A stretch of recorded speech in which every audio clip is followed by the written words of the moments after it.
সমগ্ৰ ৰাষ্ট্ৰ আৰু অসমবাসীয়ে হাজৰিকা ডাঙৰীয়াৰ 100তম পূজা দিৱস অত্যন্ত শ্ৰদ্ধা সহকাৰে সমগ্ৰ ৰাষ্ট্ৰৰ হৈ প্ৰধানমন্ত্ৰী নৰেন্দ্ৰ মোদী ডাঙৰীয়াই আজি এটা সুন্দৰ লেখনিৰে ডক্টৰ ভূপেন হাজৰিকালৈ শ্ৰদ্ধা আগবঢ়াইছে।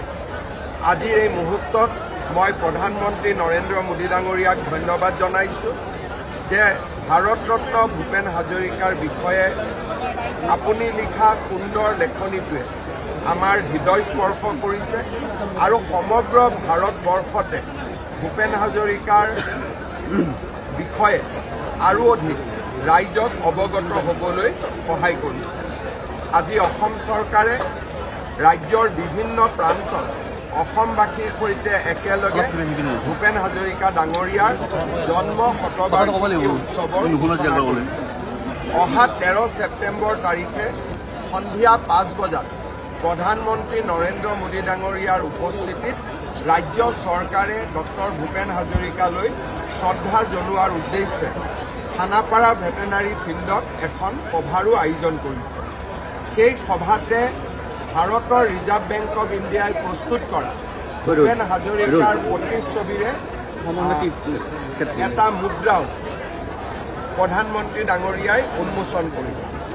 অসম প্ৰকাশন পৰিষদে ভাৰতৰ বিভিন্ন ভাষাত প্ৰস্তুত কৰা ভূপেন হাজৰিকা ডাঙৰীয়াৰ গ্ৰন্থখনো প্ৰধানমন্ত্ৰী নৰেন্দ্ৰ মোদী ডাঙৰীয়াই শুভ উদ্বোধন কৰিব। 13 ছেপ্টেম্বৰৰ পৰৱৰ্তী সময়ছোৱাত অৰুণাচল, মেঘালয়, পশ্চিমবংগ, মুম্বাই আৰু নতুন দিল্লীতো আমি ভাৰতৰত্ন ডক্টৰ ভূপেন হাজৰিকাৰ জন্ম শতবাৰ্ষিকী অনুষ্ঠান আয়োজন কৰিম। এইবাৰ বহাগৰ বিহুত অন্ততঃ এটা সন্ধিয়া ডক্টৰ ভূপেন হাজৰিকাৰ গীত আৰু মাতেৰে ভূপেন হাজৰিকাৰ স্মৃতি প্ৰাণৱন্ত আৰু জীৱন্ত কৰিবলৈ মই বিহু সমিতিসমূহকো আহ্বান জনাম। আজিৰ দিনটোৰ পৰাই ভূপেন হাজৰিকা দেৱৰ সমাধি ক্ষেত্ৰত আমি সমন্বয় তীৰ্থ নামে নামাকৰণ কৰিছোঁ। ৰাজ্যবাসীলৈ কৃতজ্ঞতা জনাইছোঁ।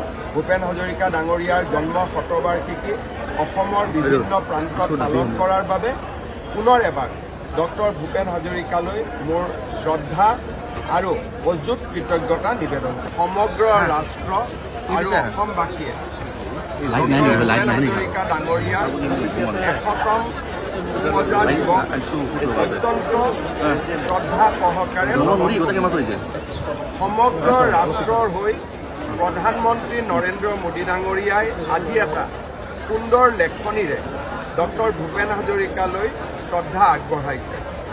আজিৰ এই মুহূৰ্তত মই প্ৰধানমন্ত্ৰী নৰেন্দ্ৰ মোদী ডাঙৰীয়াক ধন্যবাদ জনাইছোঁ যে ভাৰতৰত্ন ভূপেন হাজৰিকাৰ বিষয়ে আপুনি লিখা সুন্দৰ লেখনিটোৱে আমাৰ হৃদয় স্পৰ্শ কৰিছে আৰু সমগ্ৰ ভাৰতবৰ্ষতে ভূপেন হাজৰিকাৰ বিষয়ে আৰু অধিক ৰাইজক অৱগত হ'বলৈ সহায় কৰিছে।